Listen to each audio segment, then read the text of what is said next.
Welcome to the State of the Nation weekly update with me, Mike Sham.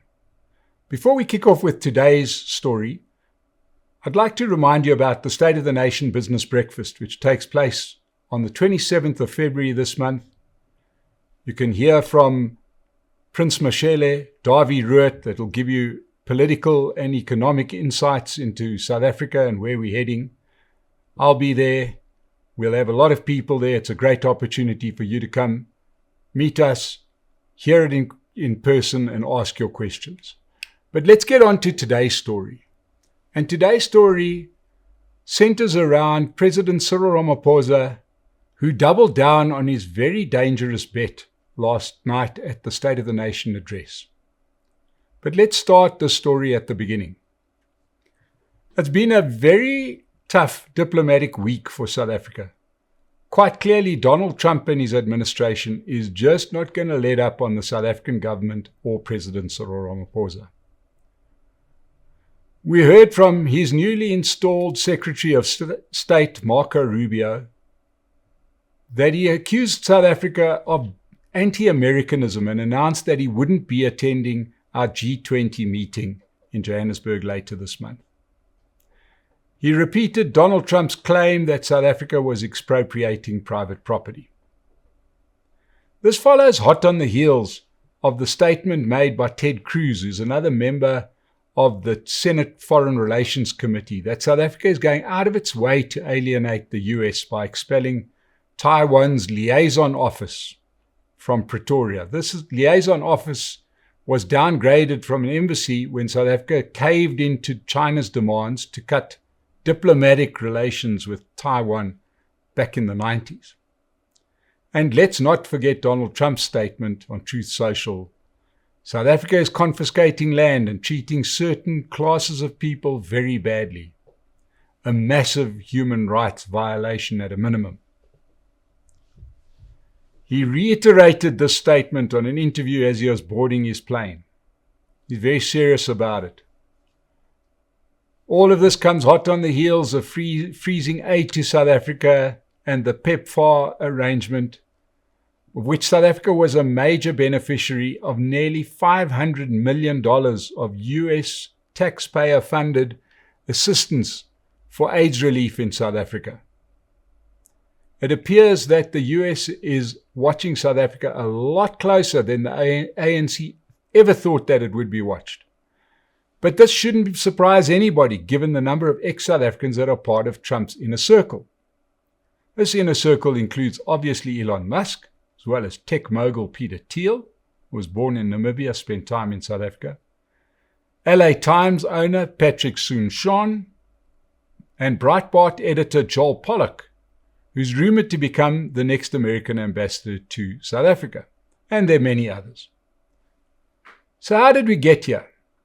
Well, for the past decade, the ANC and especially Cyril Ramaphosa has reached the conclusion that South Africa's future only lies in the hands of the BRICS countries, especially China and Russia, and recently added BRICS member Iran.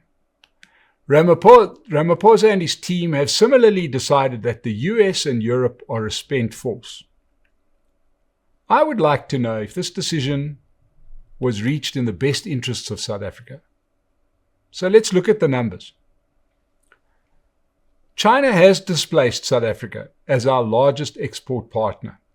We export 11.7 billion rands worth of goods to China and only 10.7 billion, that's not rands, dollars worth of exports to America. But on the other side of the ledger, we import $22.5 billion worth of goods from China compared to only $8.2 billion from the USA.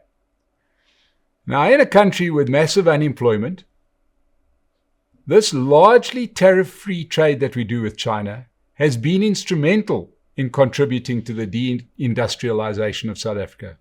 And this has led to our chronic unemployment problem. So it's one thing to buy $22 billion worth of goods from China, but it's aiding our unemployment problem. Our trade with Russia and Iran is almost non-existent. So perhaps we prefer China and Russia and Iran to the West because of their politics. Well, once again, as we heard from Cyril at his address, South Africa is a democratic country. He never fails to mention. He always explains how devoted we are to our democratic values. Well, the one thing that unites China, Russia, and Iran is their hatred of democracy. The respective leaders of China, Russia, and Iran have been holding on to power for 13, 25, and 36 years, respectively. China's Xi Jinping, who's the relative newcomer to this group of autocrats, abolished term limits in 2018, so we're stuck with him till he dies. So perhaps it's not the democracy. Well, how about human rights then?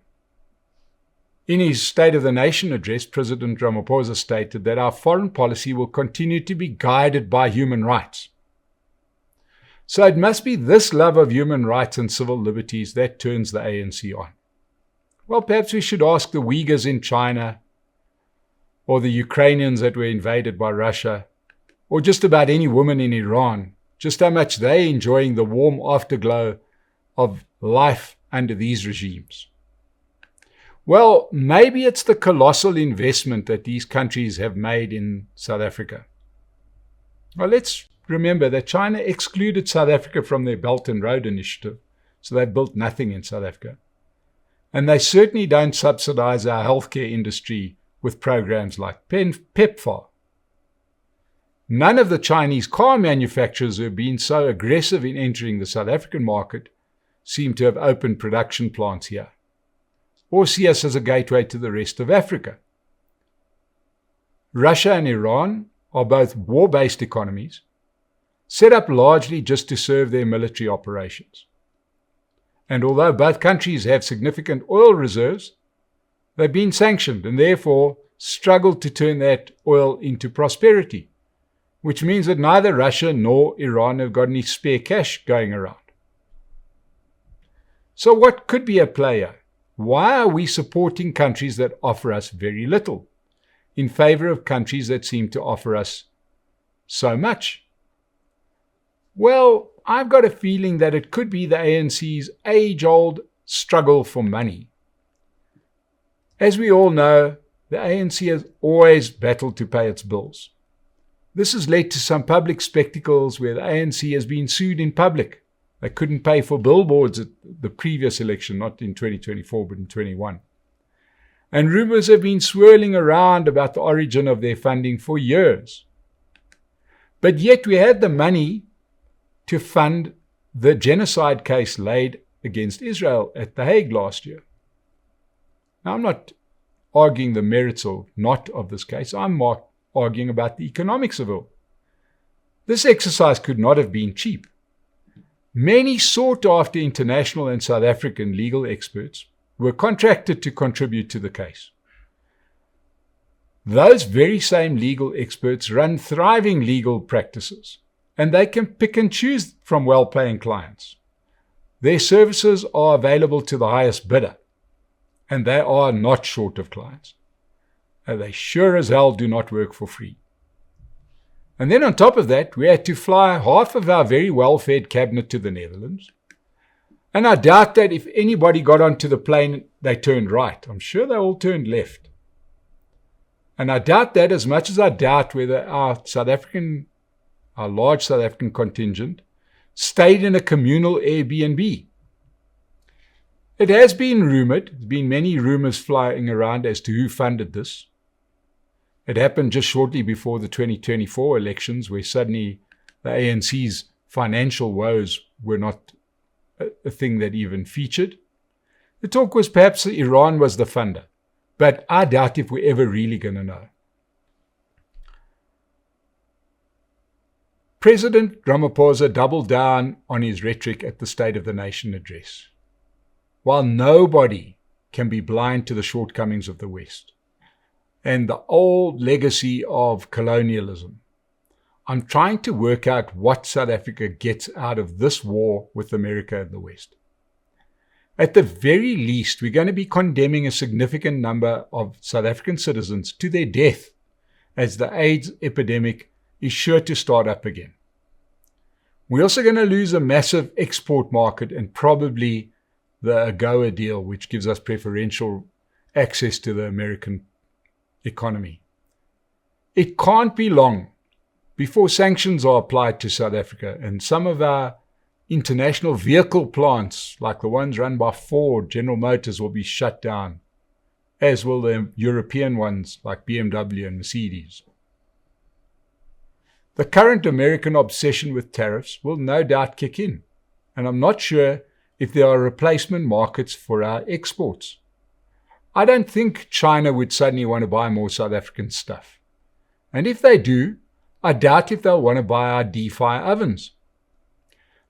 So what do I think is at play here? I believe that the ANC are still firmly fighting the Cold War and the struggle against apartheid of the 70s and 80s. If you listen to the language within the ANC, it was as if those fights never ended. It's comrade this and comrade that. Every mention is of the past and never of the future. But this could be a major miscalculation. I lived part of my life during the Cold War. It was a very different time. During the Cold War, both sides were completely isolated from each other. They did no trade. There was no economic integration, and the only time they ever saw each other was at the Olympics. During the Cold War, both sides backed any venture that they felt could do damage to the other side. This competition was especially prevalent in many newly independent countries, as both sides of the Cold War fought to get a newly independent country into their camp. This is especially bad in Africa. And if a newly independent country wasn't happy with one deal that was on offer from one side, they would happily flip to the other side and do a deal there. The quid pro quo was all you had to do was you had to support your principle on the major issues. If you were smart, you could play one side off against the other. And that is how you ended up with O.R. Tambo, Thabo Mbeki living the lives of pipe-smoking English college professors in London and Stockholm, while Jacob Zuma and Chris Hani were getting military training in Moscow.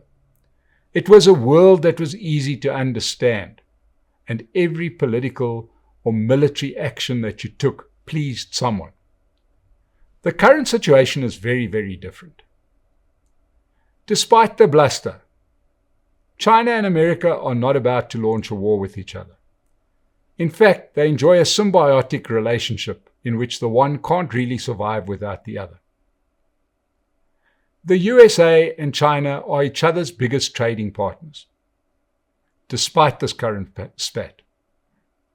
Whenever Donald Trump brings a new trinket to market, where do you think it's made? The Chinese are also massive investors in the US bonds and shares, and US brands still produce the bulk of their stuff in China. Didn't Donald Trump just reverse the decision to shut down TikTok?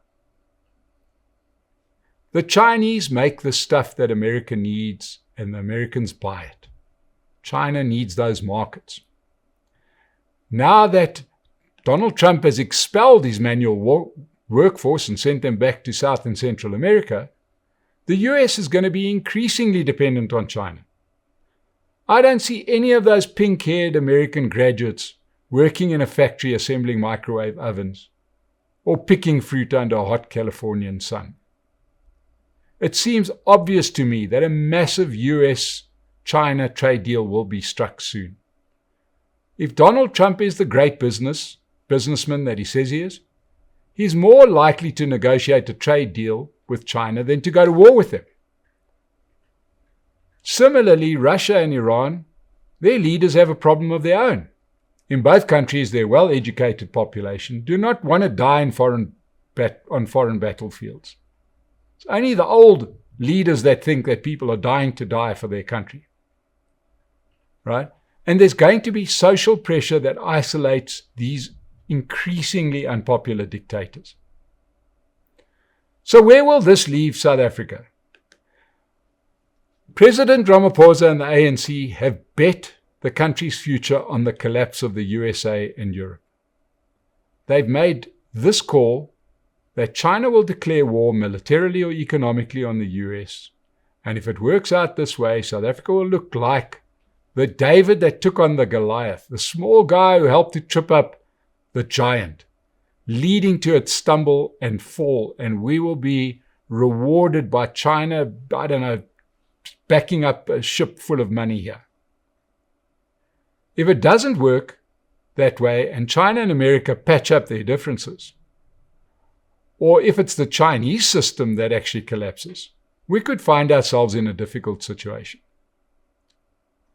Who is going to win this fight that President Ramaphosa has bet our futures and your children's futures on?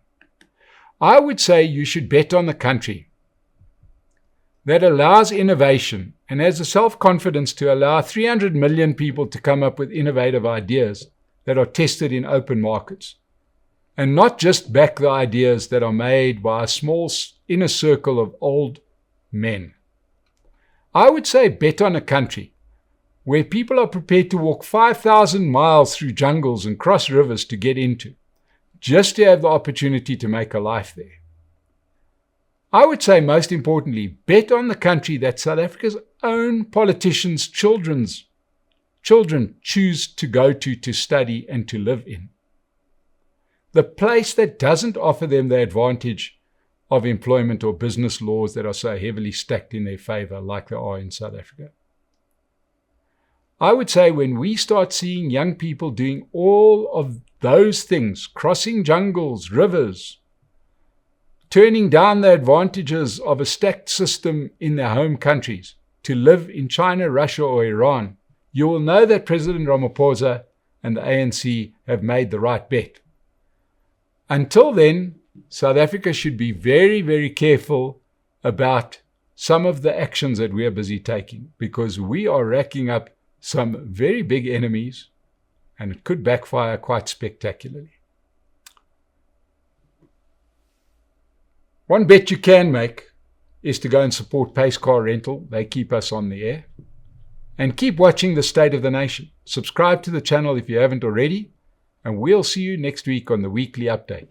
Don't forget to book for our breakfast.